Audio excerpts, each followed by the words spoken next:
Bom, bom dia a todos. Bom dia. É com imenso prazer que eu retorno à Colatina para mais uma manhã de reflexão sobre os princípios da doutrina espírita. Hoje nós vamos abordar um tema que pode ser, aos olhos de muitos, polêmico. Nós vamos deixar a polêmica de lado e vamos mostrar,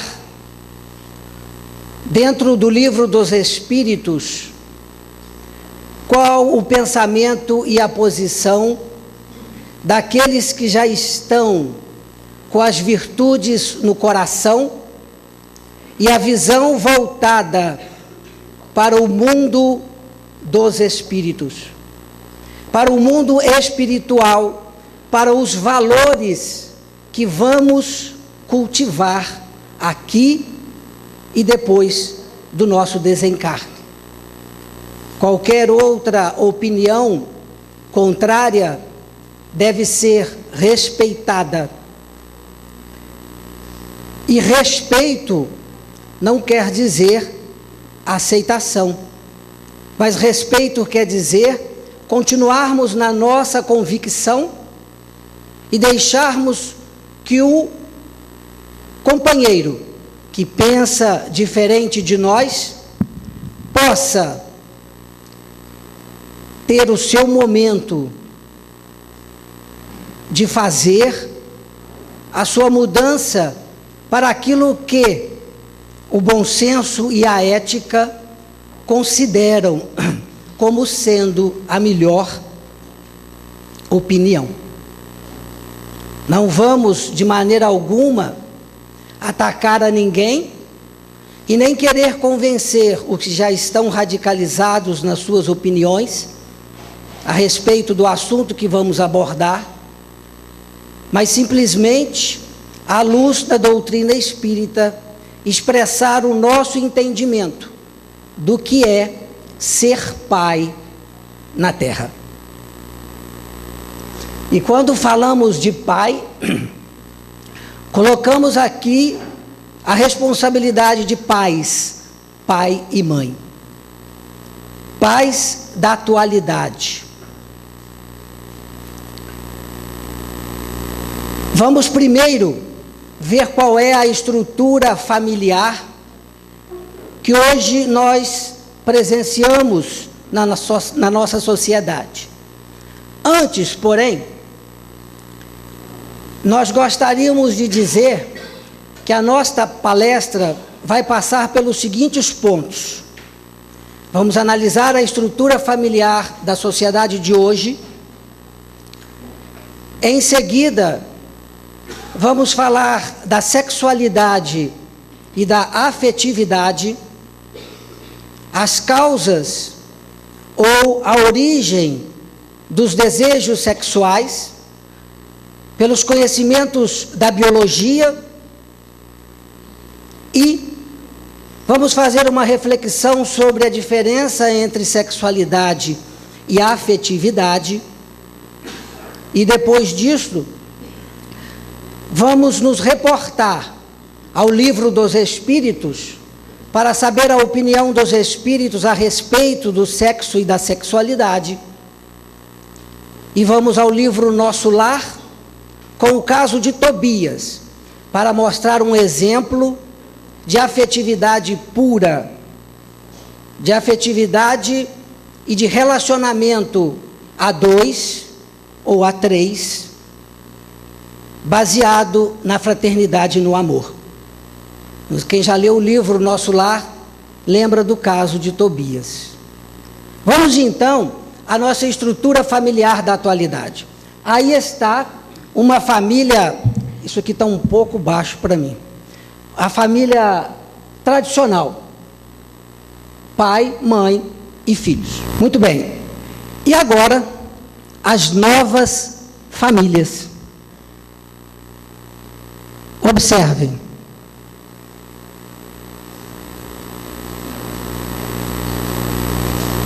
Não que a família tradicional tenha acabado. O que nós estamos vendo? Um casal de pais separados, que na atualidade é bastante comum. Um casal feminino, que também é bastante comum, que resolvem ou adotar, ou ter uma criança como filho. E um casal masculino, que adotam ou têm um filho em barriga de aluguel. Estas são as estruturas familiares dos dias de hoje. E o que nós vamos abordar, o nosso foco, é a educação dos espíritos que reencarnam, das crianças que nascem e vivem hoje numa nova estrutura familiar. Por isso que eu disse que o assunto é bastante polêmico. Vamos ver. Educação na estrutura familiar moderna. Vamos pensar na resposta desta pergunta. Como a orientação sexual dos casais influencia na formação moral e educacional dos filhos? Ou seja, uma criança criada por dois homens que estão unidos na relação homoafetiva, poderá ela crescer e ter um equilíbrio emocional, um equilíbrio afetivo e uma educação tão esmerada quanto se tivesse sendo educada por um casal hétero?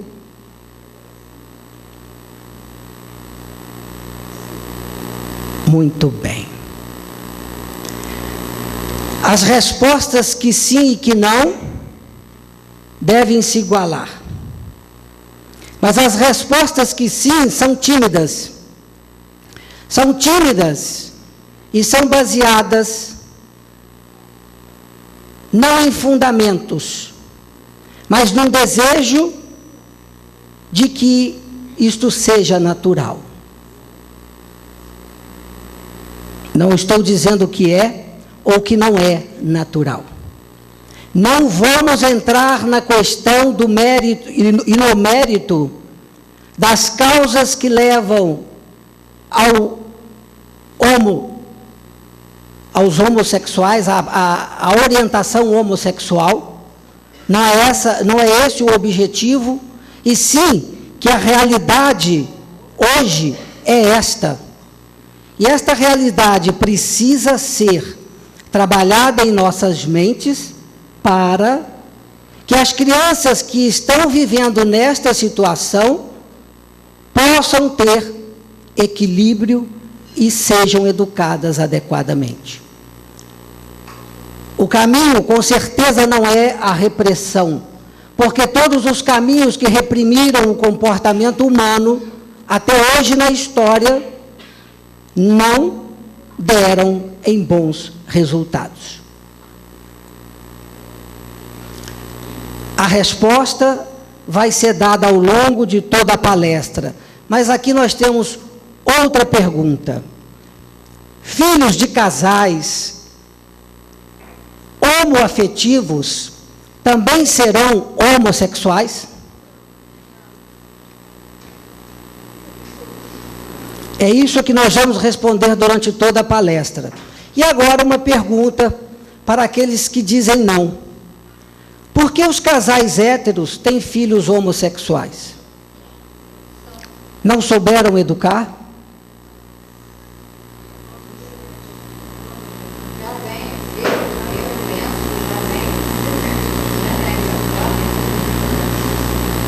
Uns acham que a causa está na genética, na biologia. Outros já pensam além disso. Ou poderia estar a causa nas duas coisas? Este não é o foco da nossa palestra, mas as crianças, se elas podem ser educadas. O que é necessário para a educação de um espírito? Porque nós esquecemos que as crianças são espíritos que reencarnam, que já foram adultos, que trazem uma experiência do passado. O que as crianças e os espíritos que reencarnam precisam para serem educados? Amor. Mas o que é o amor? O amor se divide em diversas outras virtudes menores. Ele é o que abrange todas as virtudes. Os casais héteros, por serem héteros, têm paciência, têm compreensão para transmitir às crianças, têm bom senso nas suas atitudes, para que essas crianças cresçam equilibradas. As suas escolhas são de ordem espiritual ou são de ordem material? Me parece, a princípio, que a questão da educação das crianças não diz respeito à orientação sexual, e sim à educação moral, que aqueles que estão afetivamente ligados às crianças têm para transmitir aos seus filhos. Pelos exemplos, pelas atitudes, pelas escolhas e, por último, pelas palavras. Então, dando sequência, nós vamos... Só um minutinho. Nós vamos assistir um vídeo de uma criança que vocês conhecem, que foi educada por um casal homossexual. Ela teve a mãe, perdeu a mãe uns 3, 4 anos de idade, e a mãe, antes de falecer, pediu ao irmão que criasse a sua filha, que não a deixasse sozinha no mundo. E o irmão, tio dessa garota, a criou e a cria até hoje. E ele já era declarado homossexual à época em que sua mãe pediu que ele, irmão, a criasse. E vamos ouvir então o depoimento desta criança. Um minutinho só. Primeiro, são 2 vídeos dela. Um, ela falando da mágoa daqueles que se posicionam com radicalismo com relação a esta questão e jogam toda a sua munição de crítica em cima das criaturas que estão vivendo as situações das famílias novas da nossa sociedade. É, como está dizendo ali, a mágoa da incompreensão. Vou fazer silêncio agora para vocês ouvirem, tá?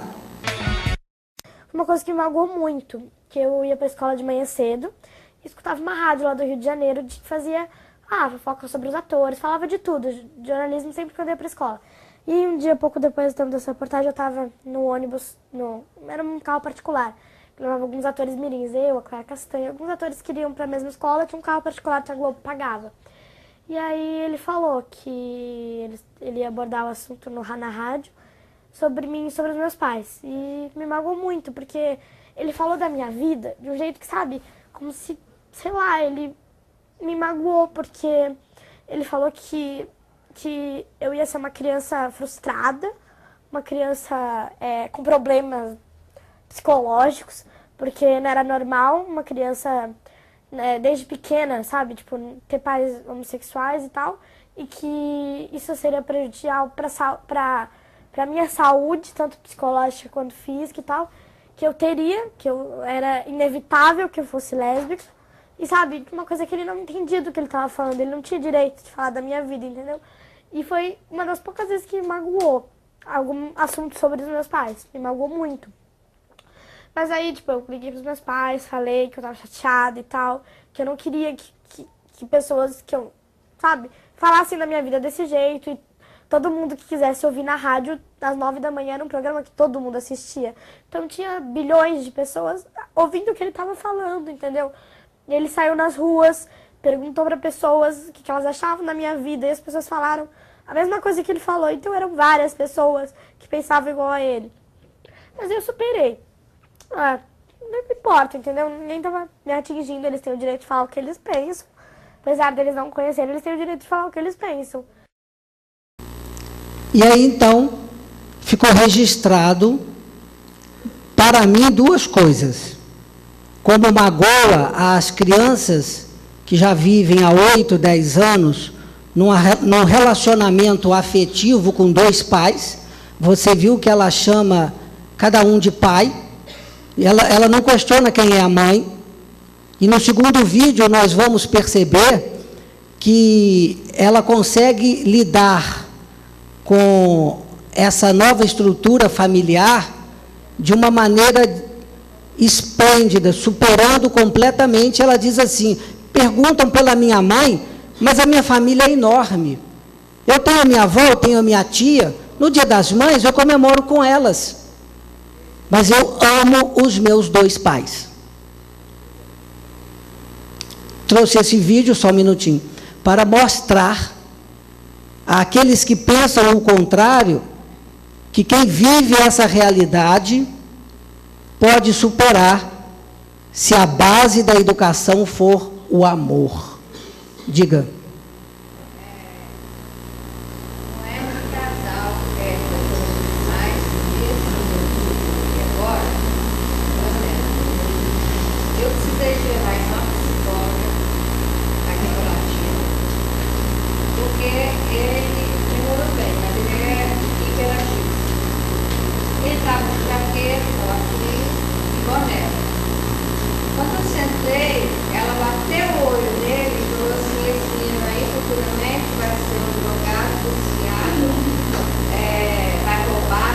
Só um minutinho.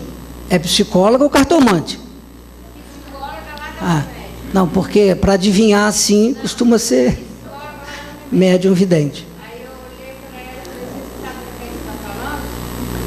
Eu sou a avó dele, eu digo ele. Aí ela pediu para ele sair. Ele saiu, mas ele não pode entrar na porta. E ela continuou falando. Eu pensei: se a senhora continuar falando, eu vou te denunciar ao CRM. Aí ele abriu a porta e falou assim: vó, essa mulher não presta, vou embora, porque eu não sou nada disso, nem você. Ótimo. Mas que eu acho que Obrigado pela contribuição. ele é uma pessoa, sim, brava. Obrigado pela contribuição. E vamos então agora ao segundo vídeo. Não sei se vocês perceberam quem é a criança.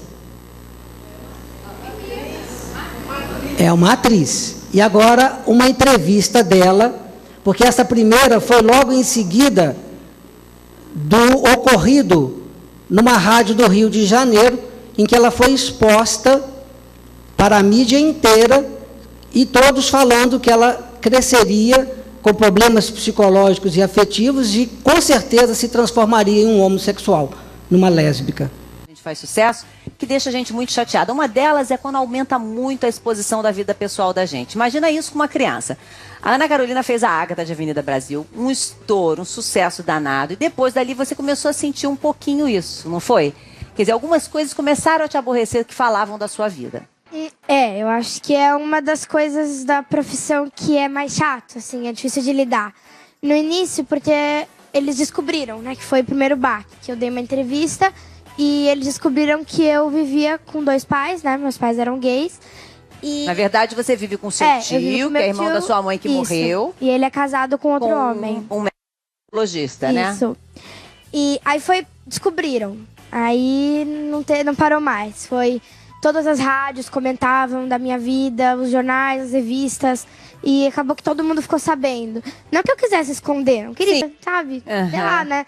Mas o que achavam o quê? O que se o fato de você ter uma família homoafetiva com dois pais podia de alguma forma te atingir? Teve uma mulher que falou na rádio que eu ia ser lésbica, que eu ia gostar de mulher simplesmente porque os meus pais gostavam de homem.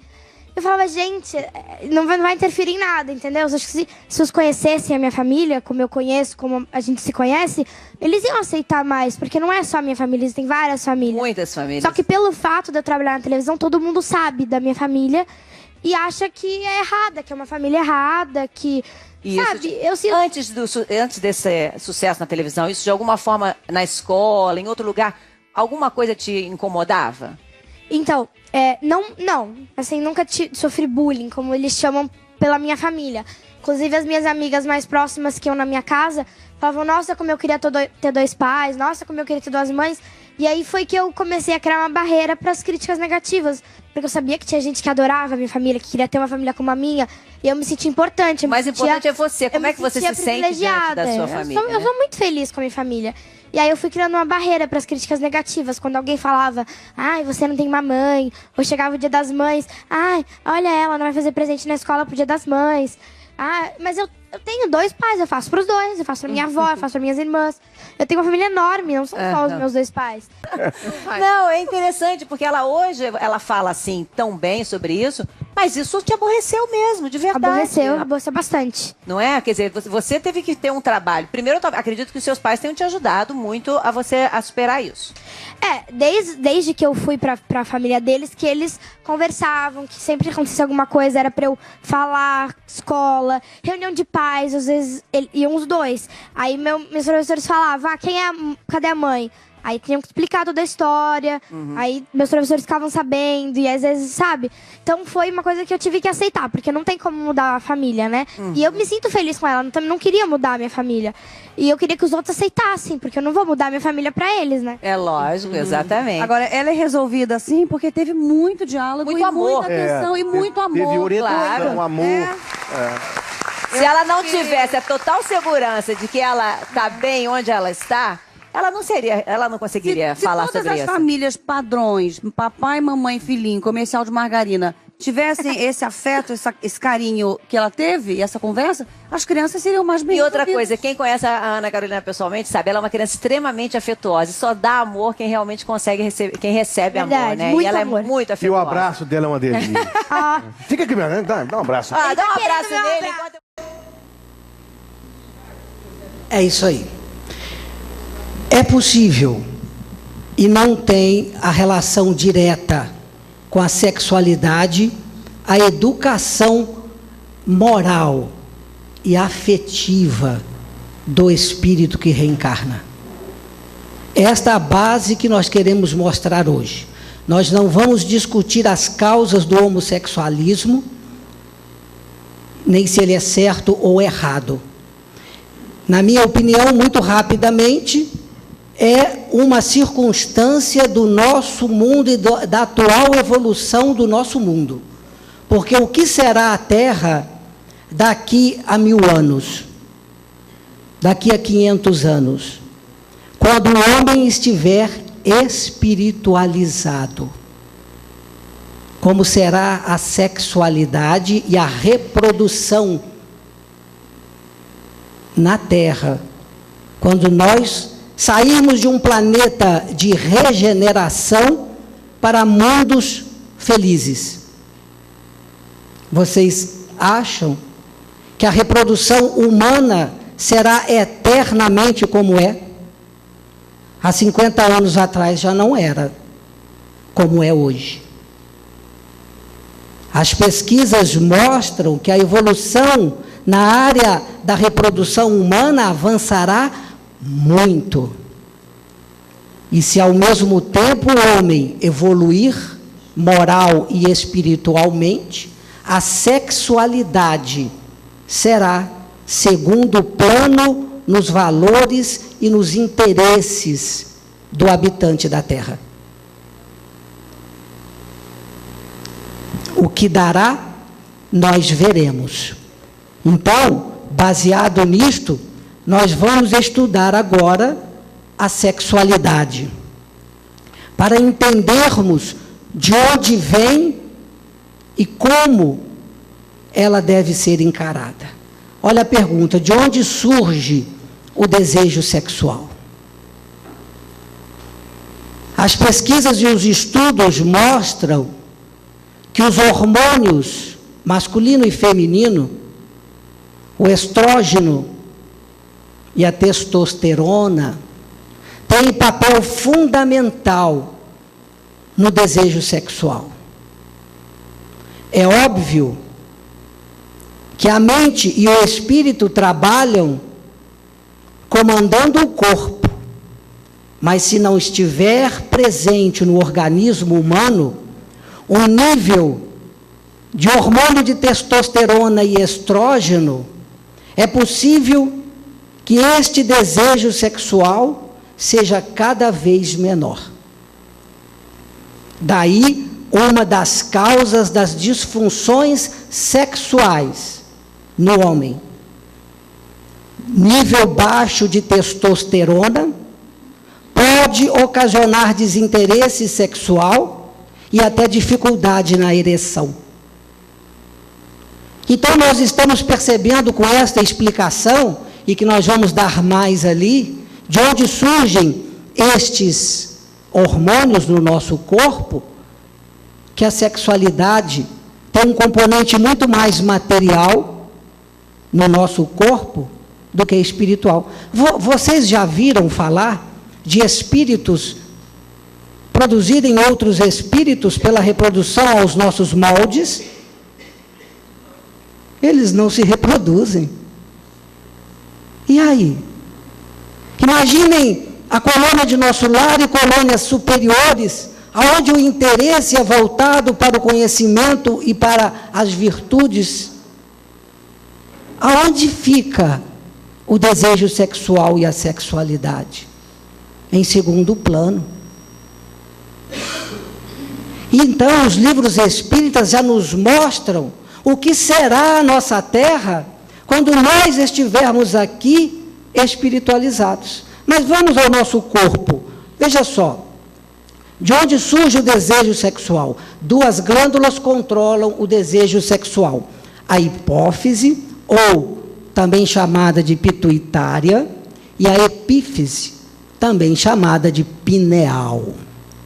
Essas glândulas, a hipófise, produz hormônios que fazem com que o ovário da mulher e os testículos do homem possam produzir a testosterona e o estrógeno.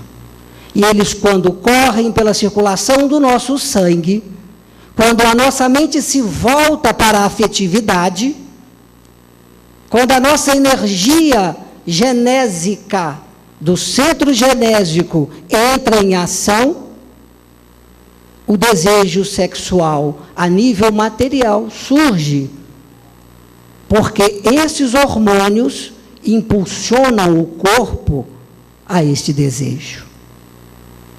Então, se nós tirarmos os hormônios, para onde vai o desejo sexual? Imagine a Terra daqui a 500, 600 mil anos com o homem espiritualizado. E nós vamos ver que é exatamente o centro de forças do espírito que comandam essas glândulas. É o que nós somos espiritualmente, que faz ou que dita o nosso comportamento sexual na Terra. Por isso eu disse que a homossexualidade é questão de evolução do nosso mundo. Ela será resolvida nos milênios por cada um.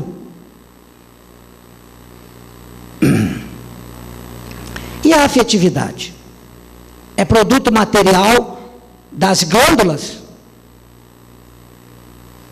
Ou provém da alma? Aí é que está. Nas nossas relações afetivas, se misturam as relações da sexualidade. E valorizamos qual lado? Qual é o mais importante e o que mais cultivamos? Estamos mais próximos dos animais ou mais próximos dos anjos? Sim. Porque todo este processo da sexualidade e da reprodução é a herança da nossa evolução animal.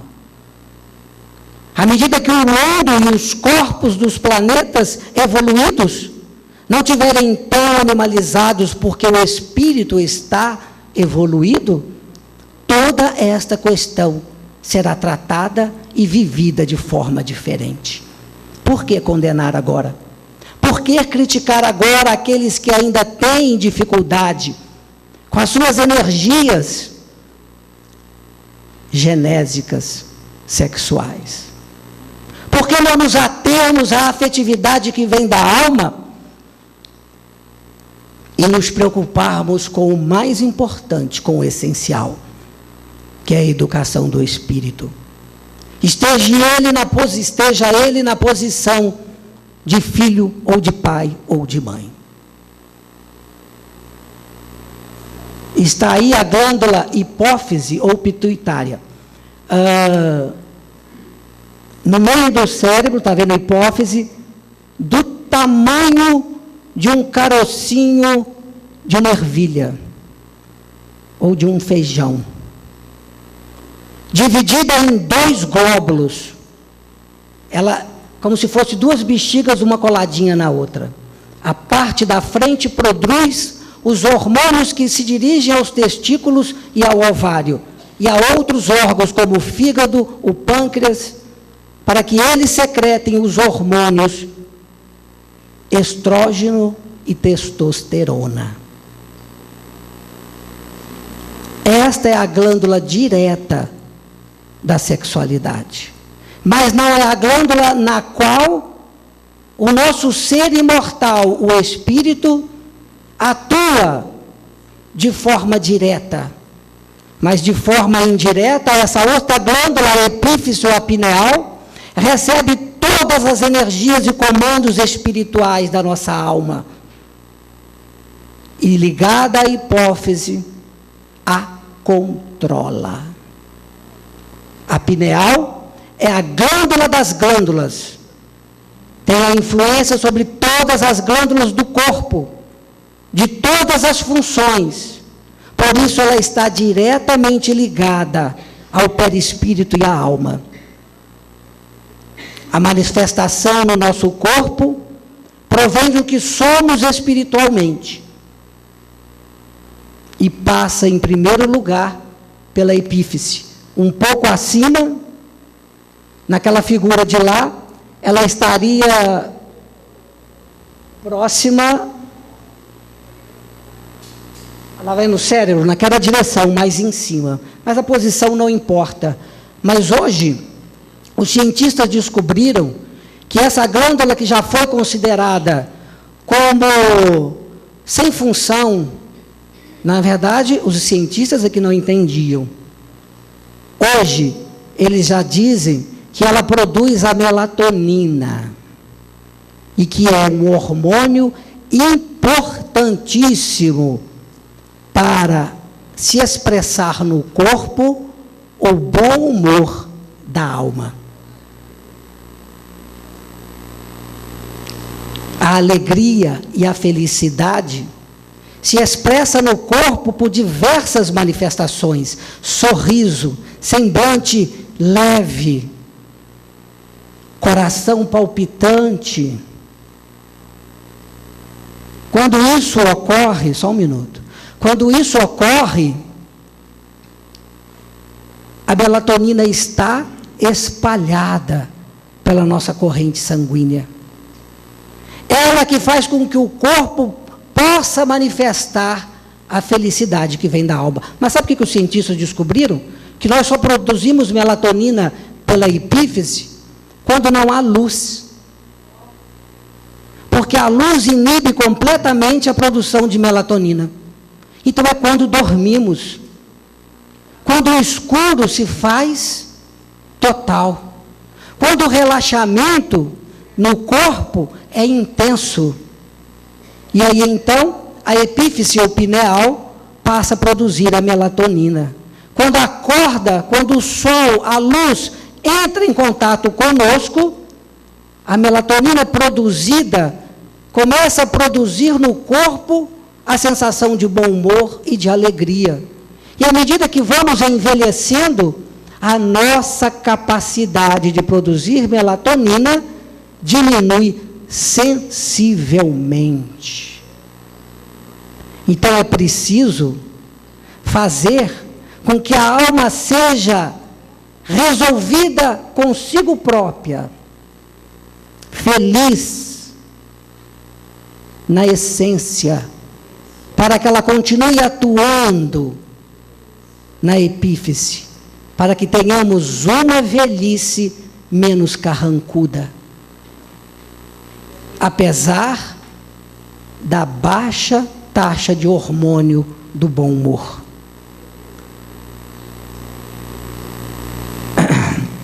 Os hormônios produzidos pela porção anterior da hipófise regulam a atividade dos ovários e testículos. Estes órgãos, por sua vez, produzirão hormônios que atuarão no surgimento dos caracteres sexuais secundários e no processo da reprodução humana. Já falamos, já vimos, ficou entendido. Essa agora é a pineal. Muitas pessoas confundem a hipófise ou pituitária com a epífise ou pineal.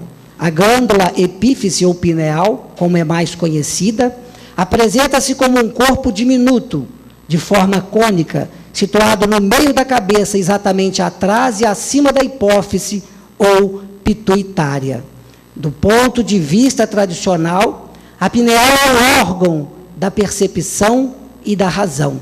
Se é órgão da percepção e da razão, está ligada diretamente ao espírito, que é a fonte da razão, da inteligência. Para a ciência moderna, ela, a pineal, é reguladora das reguladoras, glândula das glândulas. É chamada também de sexto sentido e é responsável pela clarividência dos paranormais.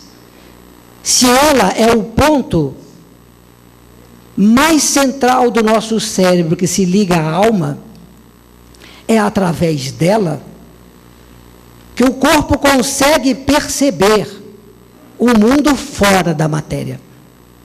Esta teoria está no livro Missionários da Luz. Vamos ver. Teorias espiritualistas explicam fenômenos paranormais, como a clarividência, a telepatia e a mediunidade, como sendo reguladas pela pineal. Na obra Missionários da Luz, ditada pelo espírito de André Luiz, através da psicografia do médium Francisco Cândido Xavier, a epífise é descrita como a glândula da vida espiritual e mental, que caracteriza um órgão de elevada expressão no corpo etéreo, onde presidem os fenômenos nervosos da emotividade. Devido à sua ascendência sobre todo o sistema endócrino, e desempenha papel fundamental no campo sexual. Por que nós trouxemos esse lado científico?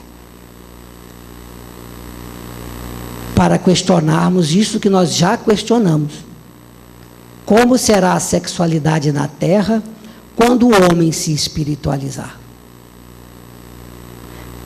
Vimos que a sexualidade é a manifestação do que há em nossa alma, dos valores que nós cultivamos. Se cultivamos valores elevados, a nossa sexualidade é elevada.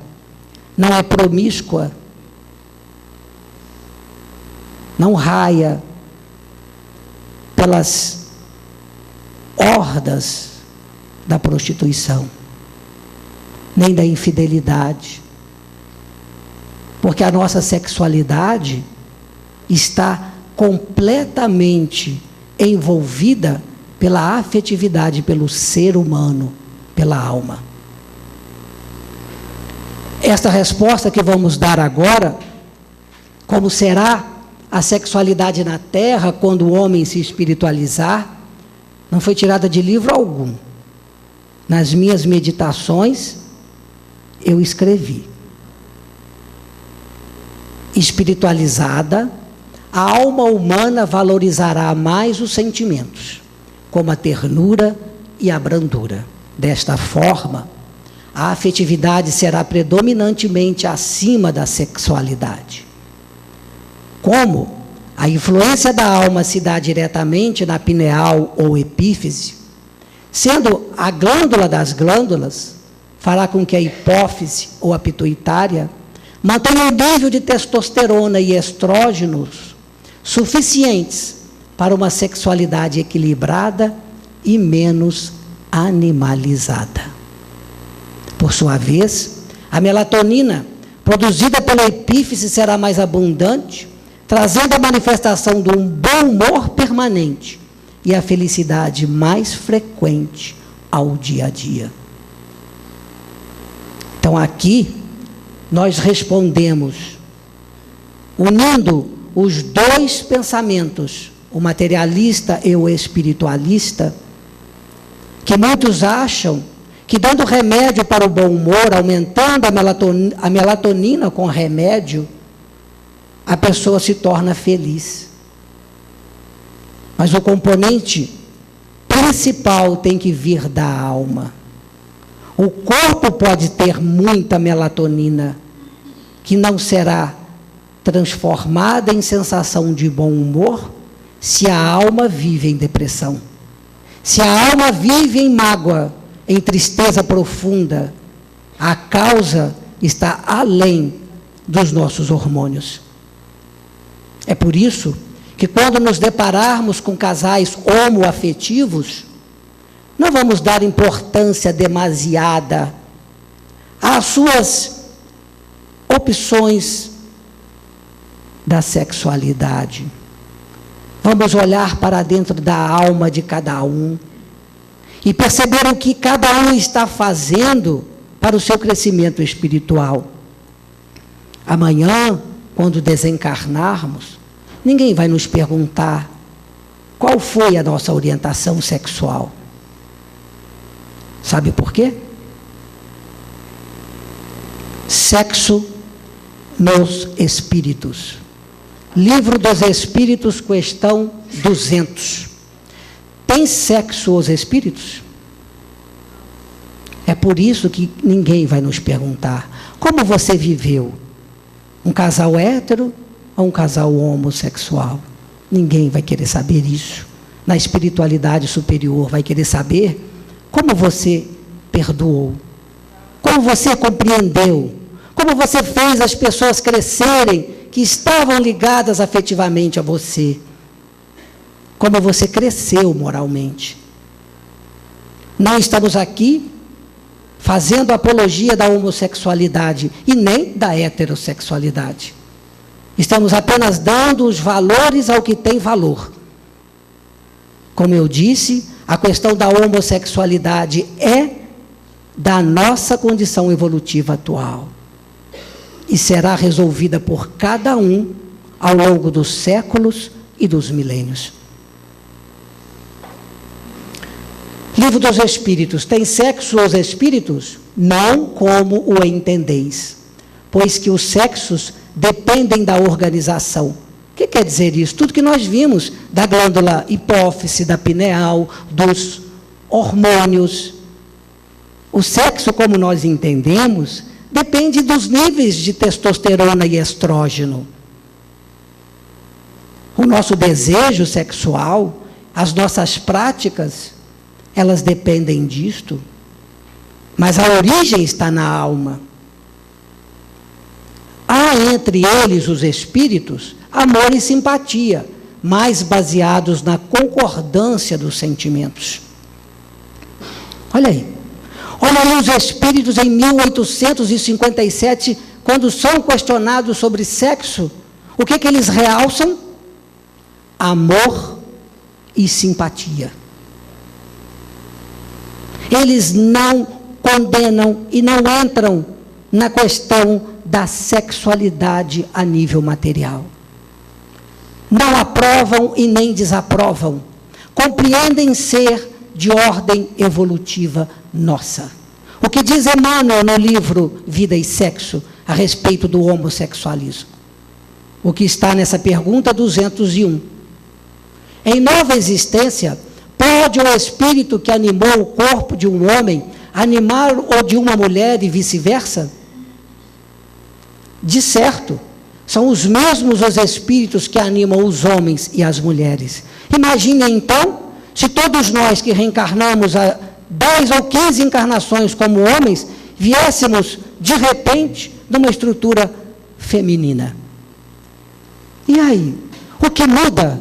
Nada para os espíritos. A minha condição psicológica acostumada com os valores do homem da terra poderá sofrer algum transtorno. E é isso que diz Emmanuel que ocorre muitas das vezes.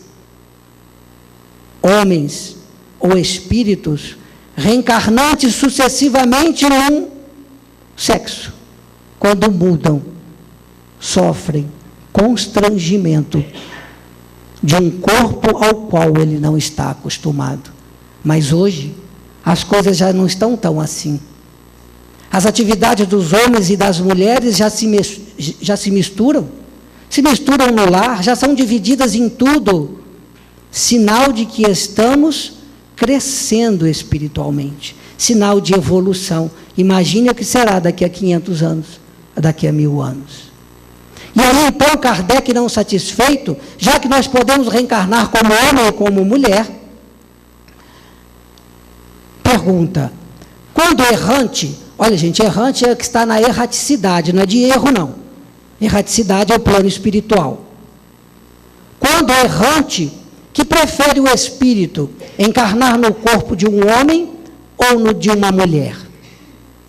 Olha que eles responderam, isso pouco lhe importa. O que o guia na escolha são as provas que haja de passar. As provas materiais e espirituais, morais. Os espíritos encarnam como homens ou como mulheres porque não têm sexo. E é isso, é que nós temos que internalizar. E parar de condenar o comportamento alheio, fazendo crianças como Ana Carolina Lane sofrer pela nossa incompreensão de não aceitá-los como gente, como espírito. A nossa fé nos diz isto, que o que importa é o que vai na nossa alma e deixa a orientação da sexualidade para que cada um cuide dela. Há um outro vídeo, se vocês quiserem acessar no UOL, onde uma advogada de 60 anos de idade, que teve a sua orientação sexual desde a juventude para conviver homoafetivamente com uma companheira, só que ela já tinha uma filha, e a filha, então, se criou com um casal homoafetivo, 2 mães. O contrário de Ana Carolina. E no UOL, a filha hoje, com 27 anos de idade, também tem orientação sexual para a homossexualidade. E ela, então, fala que eles são 3 filhos da mesma mãe.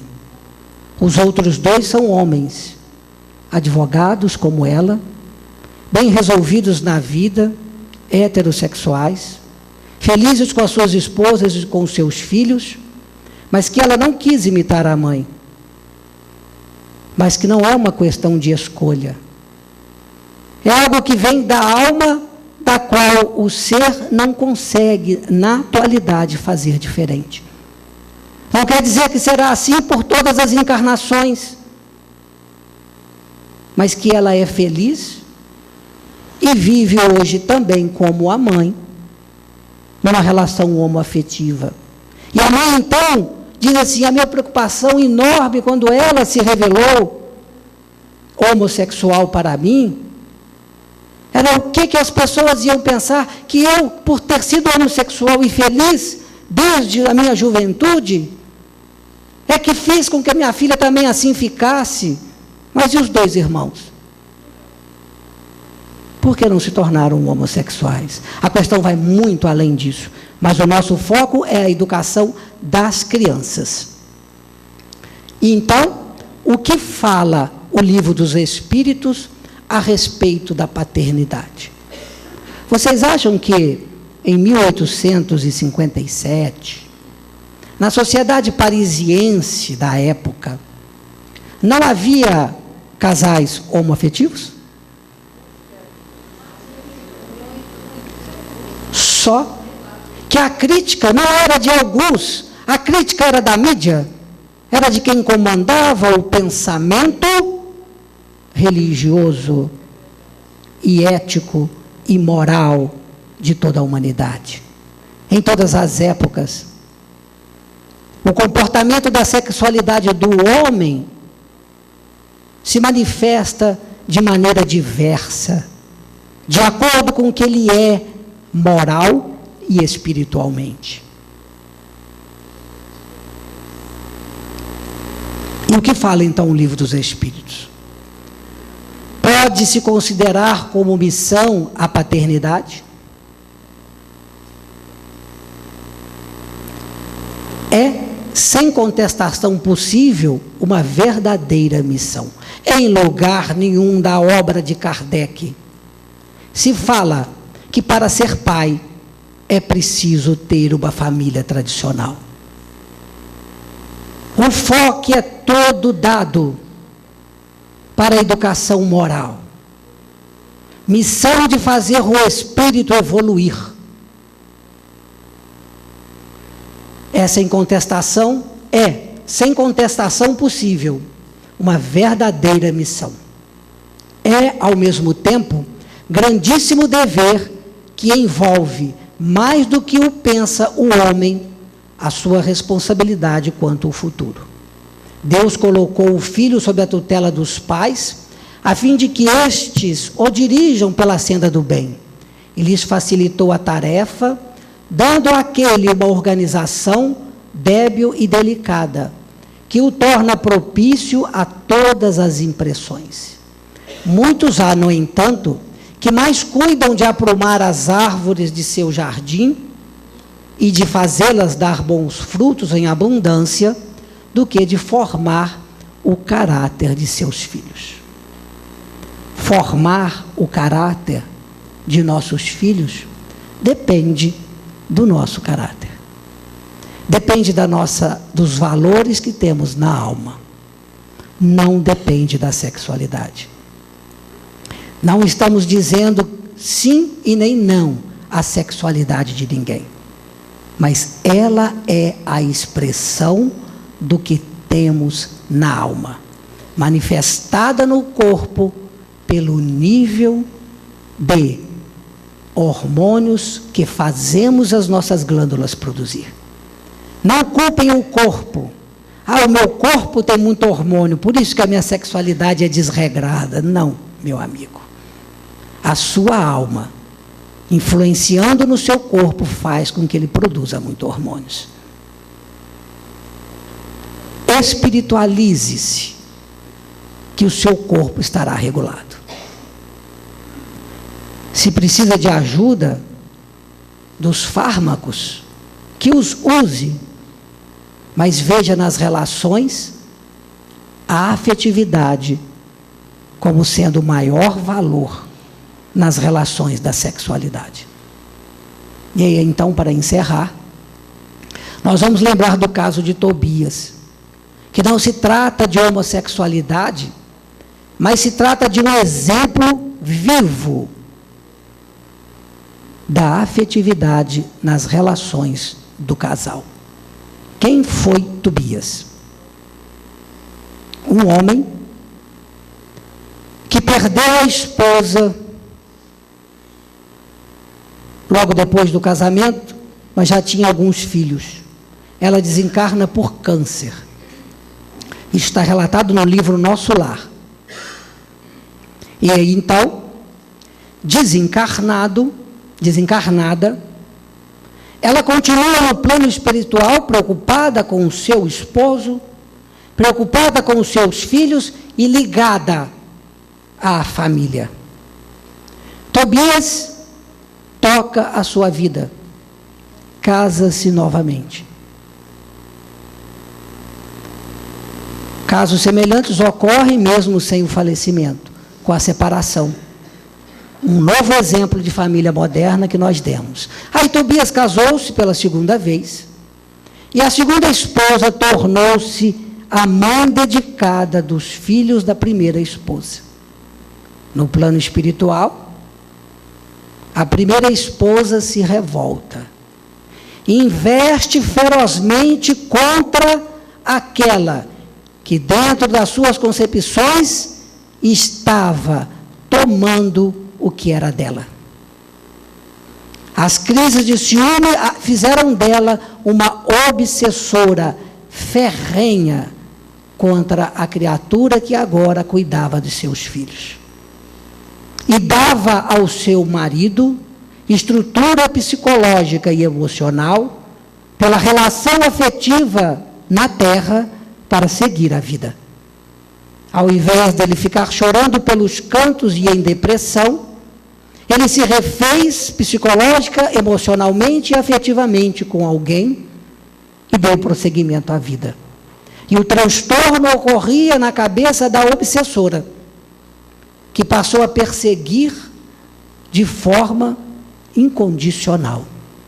Até que um dia, a avó da primeira esposa de Tobias desce de plano espiritual superior, vem até as regiões do umbral onde ela fazia investidas ao lar de Tobias, se apresenta à neta, a coloca no colo e conversa longamente, como fazia quando encarnada e era sua avó.